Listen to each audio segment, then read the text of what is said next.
Project Aura. The first silence, the violent resurrection, the process of awakening, was not a gentle dawn, but a violent chemical resurrection. A noise, a sharp mechanical hiss, was the first thing Elias registered. It was a sound that had been absent for a decade, yet his mind, still frozen in the moment before the cryovault sealed, recognized it immediately as the cycling of the rewarming fluids. Then came the cold, a deep-seated agony that felt less like temperature and more like the absence of all energy.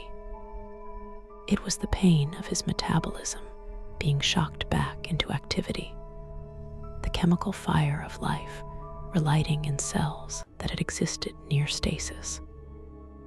His muscles, flushed with an intravenous cocktail of stimulators, spasmed uncontrollably. He tried to open his eyes, but his eyelids were glued by a mixture of residual ice and tears.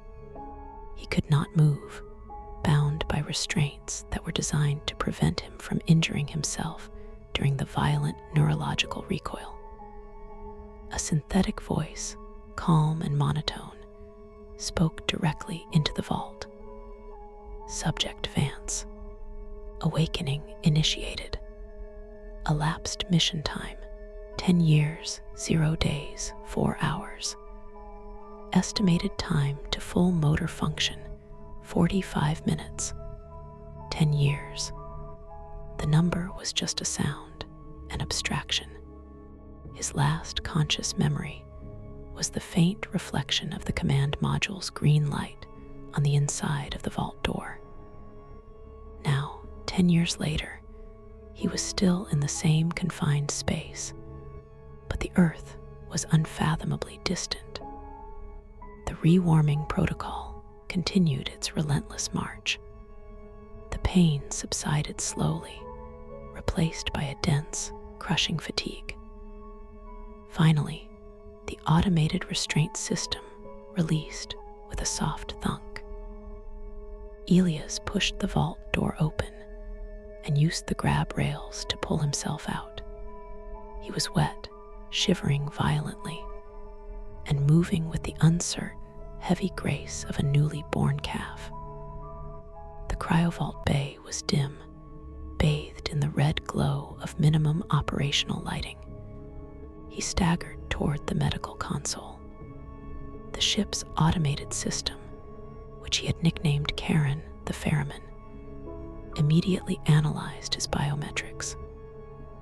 "Welcome back, Elias," Karen's voice was the only sound in the enormous, silent ship. "Physiological markers indicate a successful thaw. You have a systemic deficit of 9.2 kilograms of muscle mass and residual bone density loss of 1.1%, both within predicted tolerances. Please proceed to the nutrient station for immediate rehydration and stabilization."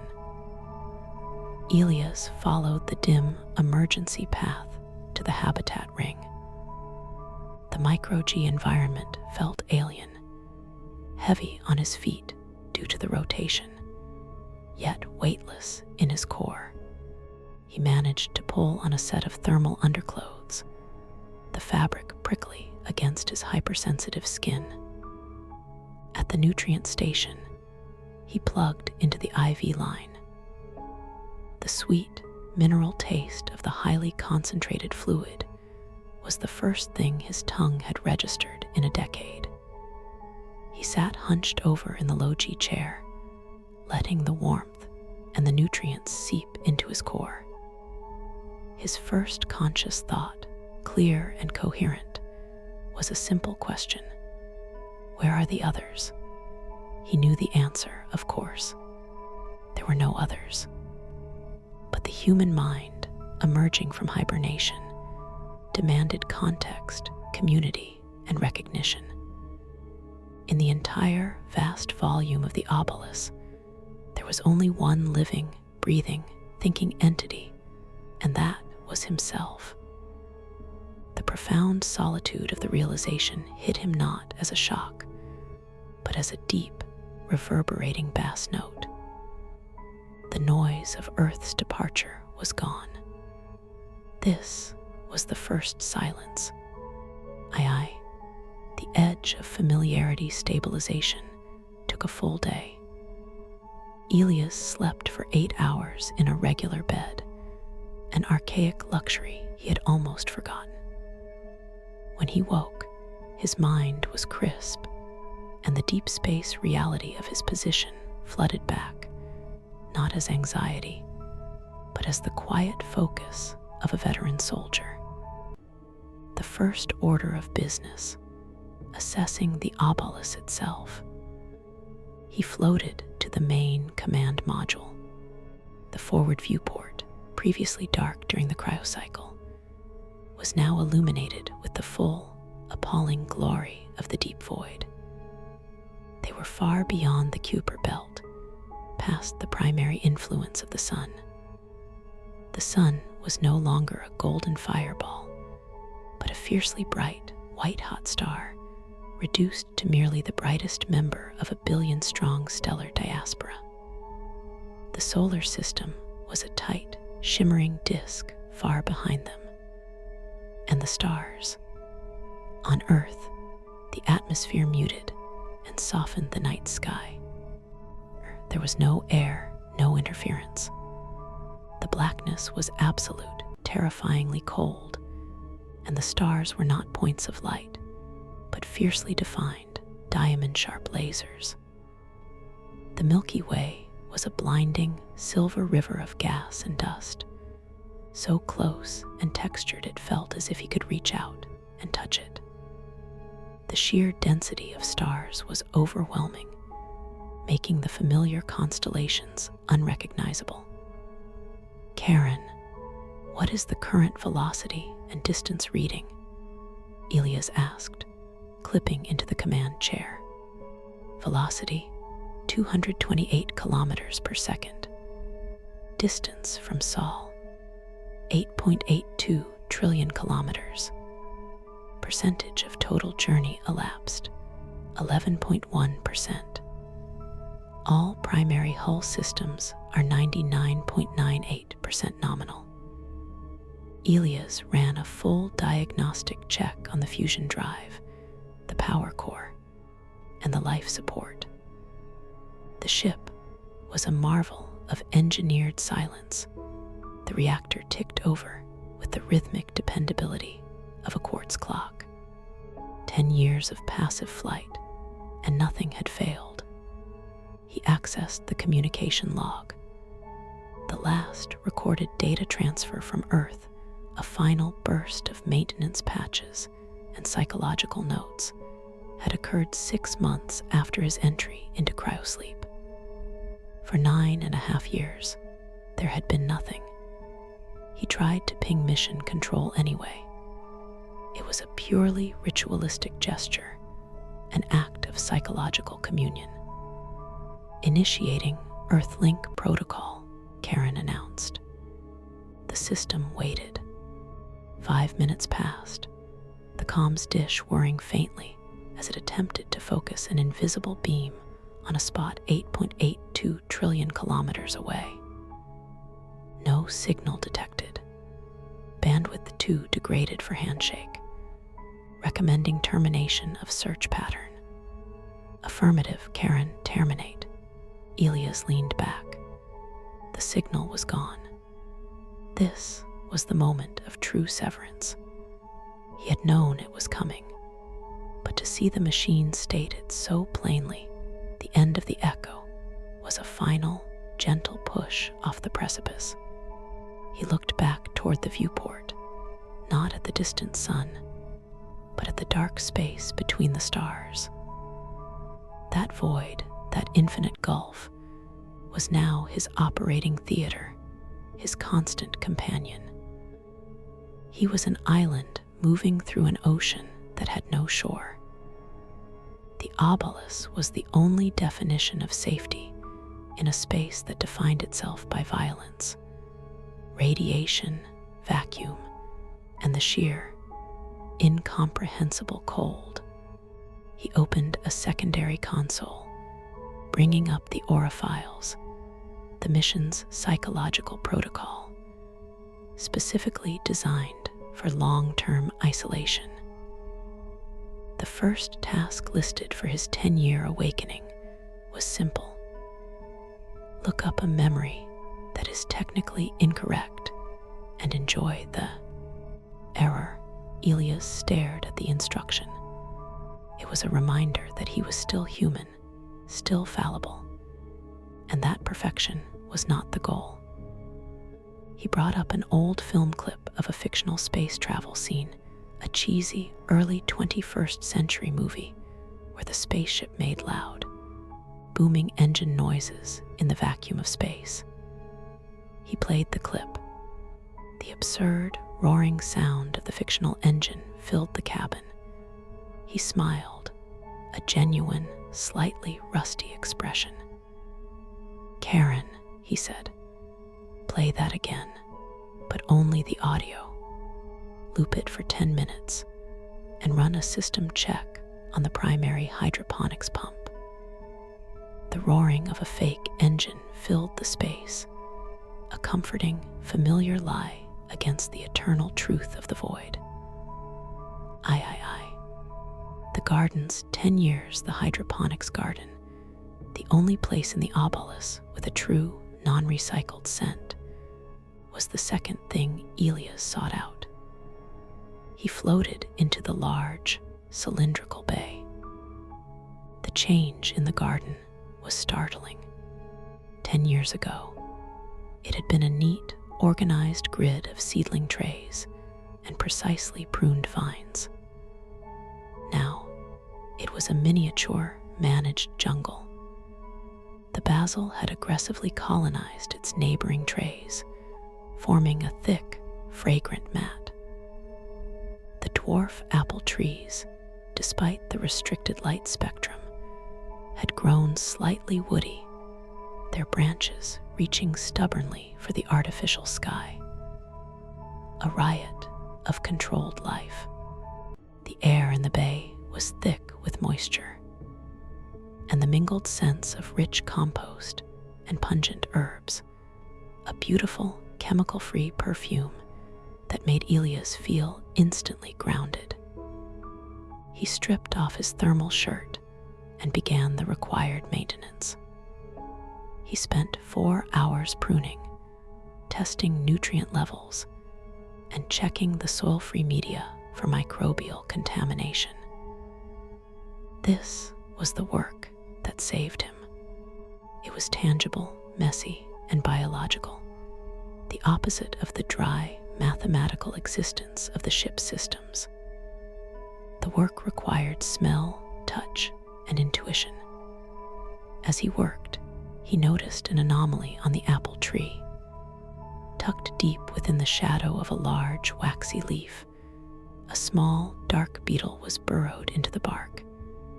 Elias froze.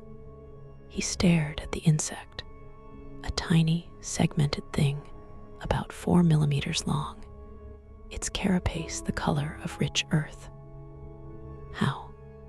The entire Obolus had been purged and sealed to a level of sterile vacuum that should have killed anything larger than a spore. This beetle, this tiny piece of Earth's chaotic biological complexity, had survived. He gently captured it in a clear plastic sample vial.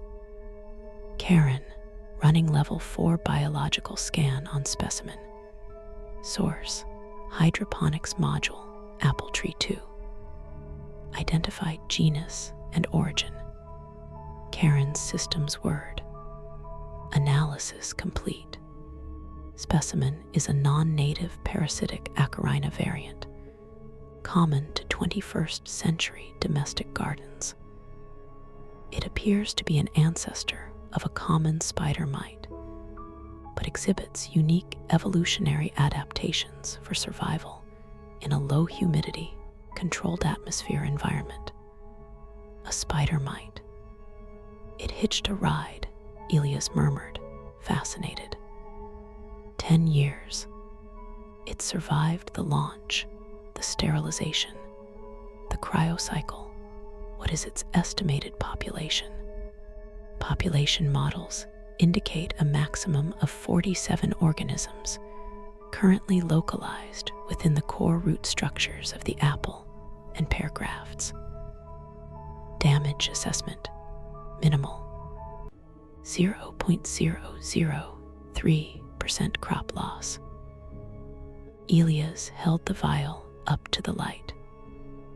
The mite was crawling slowly across the plastic, an infinitesimally small stowaway, a biological hitchhiker.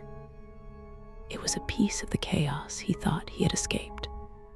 He had a choice: sterilize the entire bay and eradicate the microscopic colony, or allow it to persist. The mission protocols demanded sterility, but the philosopher in him saw the profound significance of this tiny survival.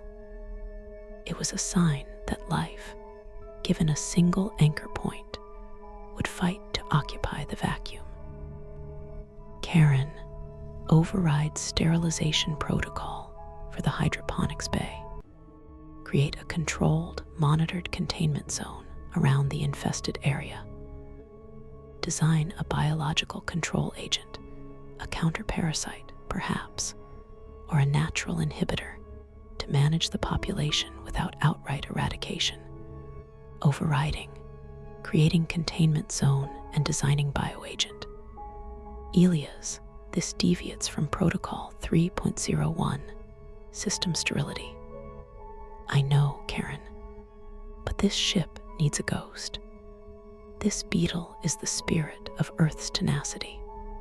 We will study it. We will manage the unplanned. The perfection of the Obolus must be challenged by a little bit of beautiful, messy accident. He carefully placed the vial on his maintenance desk, near a small, potted cactus, another non-essential item he had brought for aesthetic comfort. The mite was now officially part of the mission. IV, the echo of humanity, the second half of Elias' 2-month awakening cycle, was dedicated to the primary purpose of Aura: reviewing, curating, and contributing to the archive. Sat in the library nook, a room designed to feel like a terrestrial study. Warm wood panels, synthetic but realistic, lining the walls, and a projection system that could display the Earth's surface in real time 10 years ago. He pulled up the file marked Last Transmission, Director Hansen. It was a text file, time-stamped 6 months after his cryo entry, transmitted during the final long-range test of the quantum entanglement communicator before it was permanently decommissioned. Elias, this is it. The last message. The comms tech is pulling the plug as I type. We can no longer reach you, and you can no longer reach us. I have to admit, it's harder than I thought it would be, watching the Obolus tracking line disappear from the monitors. I wanted to give you a final piece of context. The world you left behind is still the same messy, complicated place. The wars are still fought over water rights, and the art is still being created in defiance of the darkness. You didn't run away from a collapsing civilization. You were launched from a resilient one. Hold on to that. I also wanted to give you the gift of honesty. We built the Obolus to get a single human to 667 cc. We never truly solved the return equation. The re-entry physics into a stable orbit around Sol after 90 years. It's too much. I know you've deduced this, but I wanted to say it out loud. You are not just a ferryman, Elias. You are a seed. and seeds are meant to root themselves, not return to the tree. Be well in the dark. Don't forget to laugh at the stupid movie engine noises. I put a small, unauthorized packet in the archive, tagged with L key. Open it at your third awakening, year 30.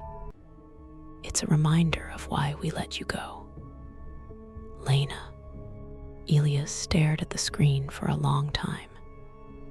The official mission documents always maintained the possibility of a return trajectory, a tenuous hope that was scientifically questionable. Lena's words, stark and compassionate, removed the final layer of pretense. This was truly a pilgrimage with a one-way ticket. He felt an immense, quiet wave of peace. The ambiguity had been the true burden. Now, he was released from the inertia of the past. His sole purpose was forward motion. He located the L key file, confirmed the time lock, and filed it away.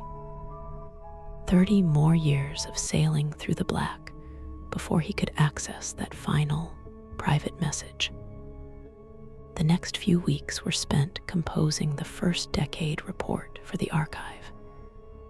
This was his most important duty, the creation of a time capsule of consciousness.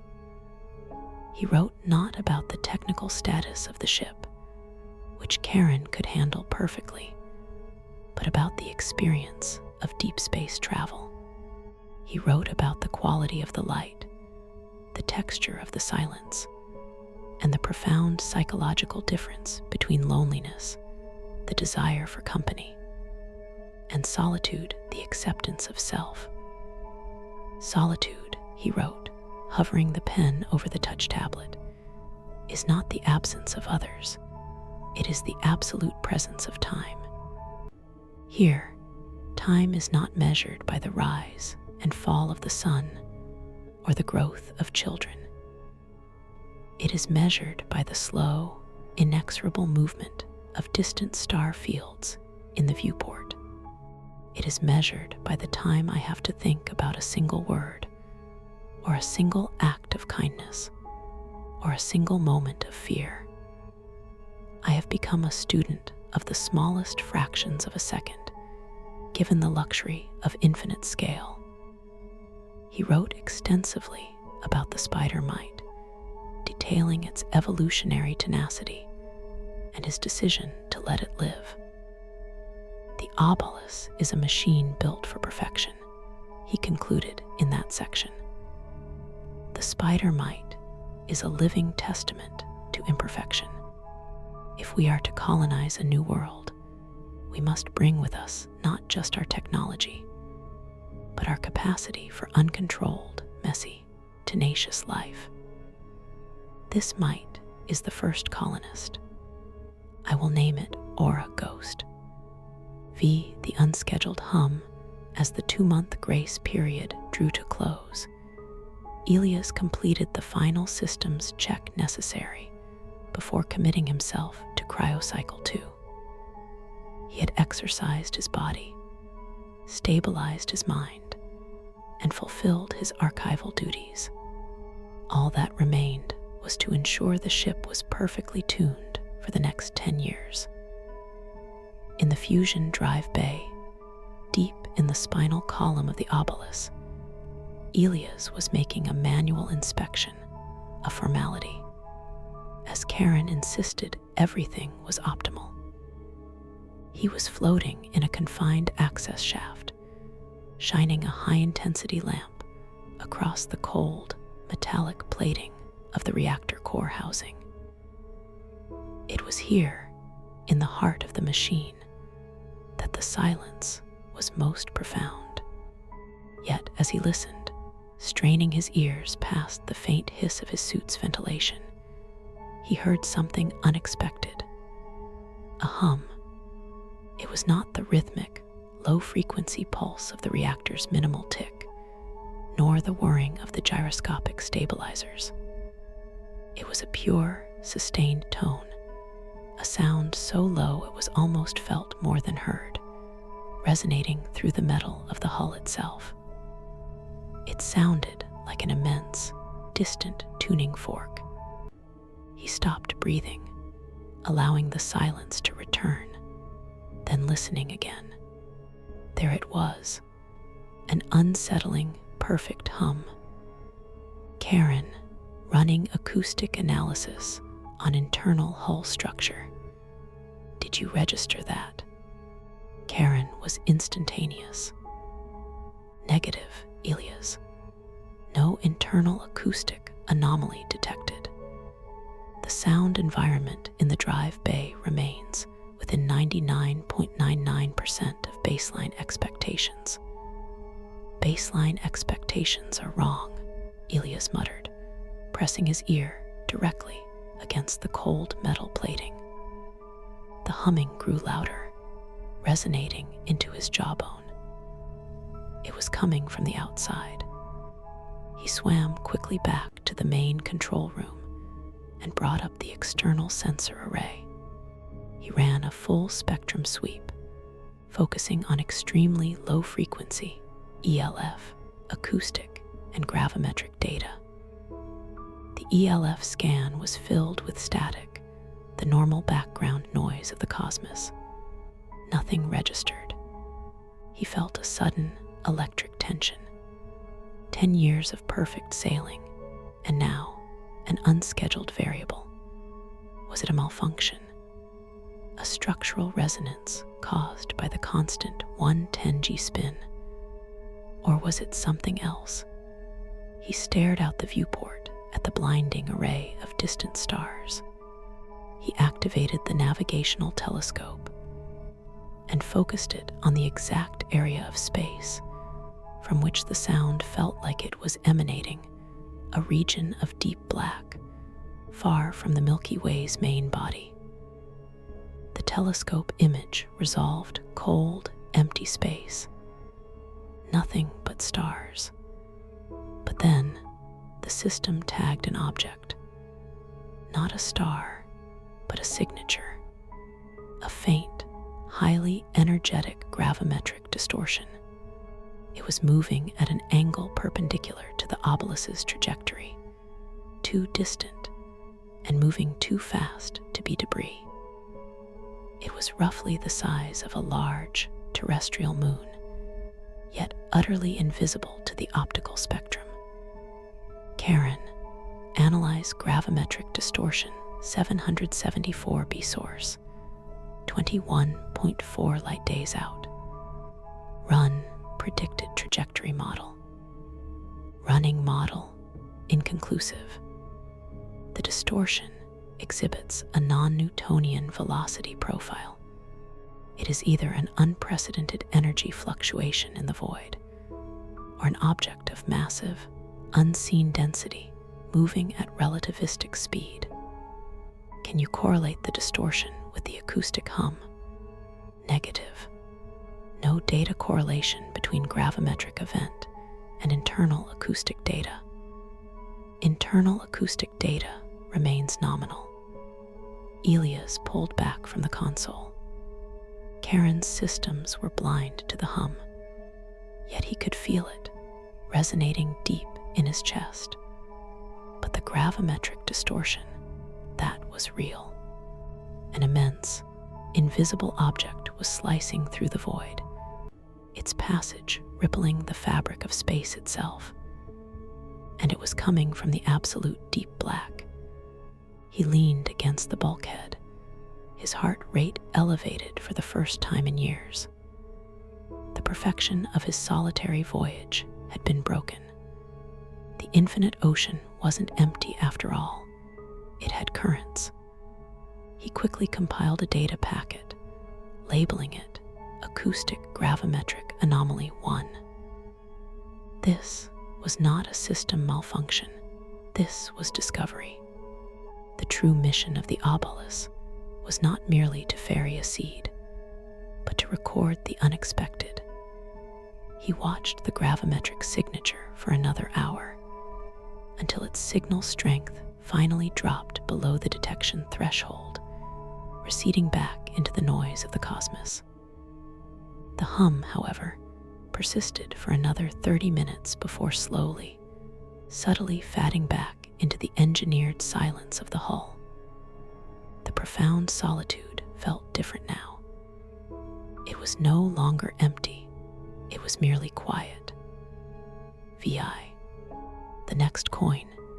It was time to pay the ferryman again. Elias walked back to the cryovault bay, his mind buzzing not with fatigue, but with the data packet he had just compiled. He was leaving not just a stable ship, but an active, unsolved mystery. He stripped down and stood before the vault door. He felt stronger than he had 10 years ago, not just physically, but mentally. The last 10 years, though spent entirely in darkness, had given him the radical clarity he needed. He entered the vault and inserted the re-entry needle. He initiated the log recording, his voice steady. Mission log, Elias Vance, day 60.03. Entering cryo-cycle 2. Total active mission time, 74 days. The ship is nominal. The garden is thriving. Aura's ghost, the spider mite colony, is contained and under observation. The first decade has brought an unexpected complexity. An anomalous gravimetric distortion detected 21 light days distant, accompanied by an unexplained hull resonance. Data packet 1 compiled and archived. He paused. The world has shrunk to the size of this ship, but the universe has revealed itself to be far larger than I could have imagined. I leave this conscious cycle with less certainty and more purpose. My new mission is to understand the nature of the dark between the stars. He looked up at the ceiling of the vault, remembering the final thought that had put him to sleep 10 years prior, the feeling of gravity on a new planet. Now, his final thought was directed outward, toward the gravity he couldn't explain. Lena, if you can still hear me on some long-dead echo, tell the human race that the cosmos is not the silent sea they imagined. It sings, and sometimes it throws immense, dark shadows. The chemicals hit. The profound cold swept in, followed by the crushing pressure of engineered sleep. His heart rate dropped. His vision narrowed. The last thing he registered, just before the click of the vault seal, was the subtle, low-frequency hum returning for a final, fleeting second. A gentle, cosmic lullaby guiding him back into the long, dark sleep. Mission log end. Entering cryo-cycle 2. Next scheduled awakening. Year 20.